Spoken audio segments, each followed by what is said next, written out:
Bonjour.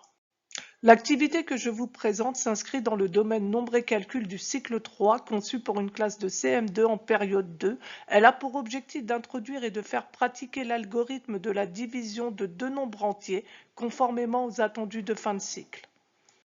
À ce stade de l'année, les élèves savent poser des soustractions et des multiplications, utilisent le calcul mental pour estimer des partages simples, ils ont déjà exploré le sens de la division à travers des situations concrètes de partage et de groupement et mobilisent un vocabulaire adapté, partager, grouper, reste. Pour introduire la séance, je propose une activité de partage concret. 4 copains doivent se partager une collection de 2739 cartes Pokémon. Les élèves doivent déterminer la part de chacun et le reste éventuel. Le problème est affiché, lu et reformulé si besoin. Les élèves reçoivent des consignes explicites, centrées sur la recherche en binôme, l'argumentation et la vérification du partage. Le matériel proposé permet de manipuler et de représenter concrètement les quantités. Chaque groupe organise librement son raisonnement tout en gardant une trace individuelle grâce à une fiche de recherche. J'ai choisi cette activité car elle propose une situation problème significative, ancrée dans un univers concret et familier pour les élèves. Le partage, le jeu, la récréation. Elle engage les élèves dans une recherche accessible et motivante, facilitée par la manipulation du matériel multibase. Aucune méthode n'est imposée. Le travail en binôme favorisera l'échange, la verbalisation des stratégies et la prise d'initiative.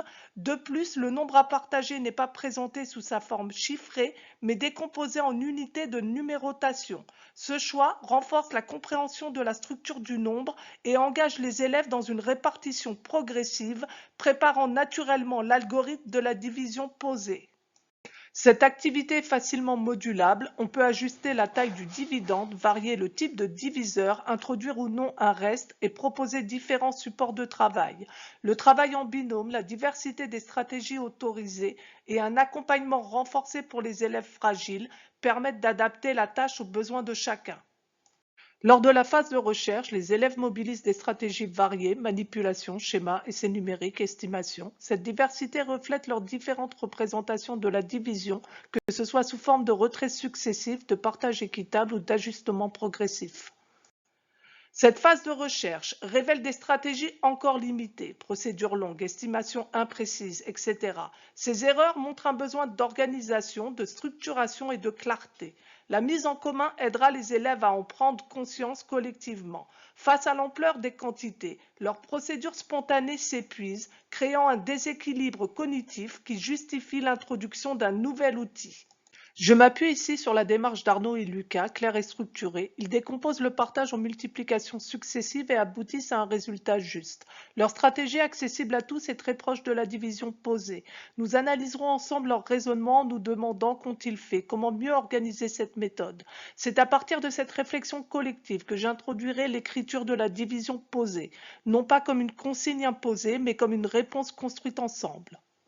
Après l'analyse, nous reprenons ensemble chaque étape de la division posée pour en comprendre le sens. Nous identifions les éléments clés, dividende, diviseur, quotient, reste, et relions chaque opération à sa signification.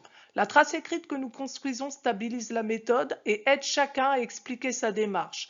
Nous concluons sur une formule simple. Le dividende, c'est le diviseur multiplié par le quotient plus le reste. Maintenant, nous construisons ensemble une trace écrite simple et structurée. Elle rassemble la définition, les étapes de la procédure et un mémo pour s'y retrouver facilement. Ce sera notre référence pour les futurs entraînements. Nous passons à l'entraînement guidé. Nous poserons d'abord une division ensemble en expliquant chaque étape avec le mémo, puis chacun continuera en autonomie en justifiant son raisonnement. L'objectif, comprendre ce qu'on fait à chaque étape, pas juste appliquer.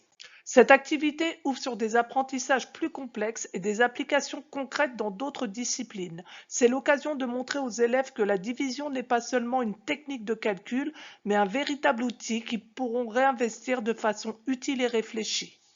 À travers cette activité, les élèves ne se sont pas contentés d'apprendre une technique, ils ont construit un chemin de pensée. Ils ont découvert la division posée comme une véritable stratégie et non comme une simple recette à appliquer.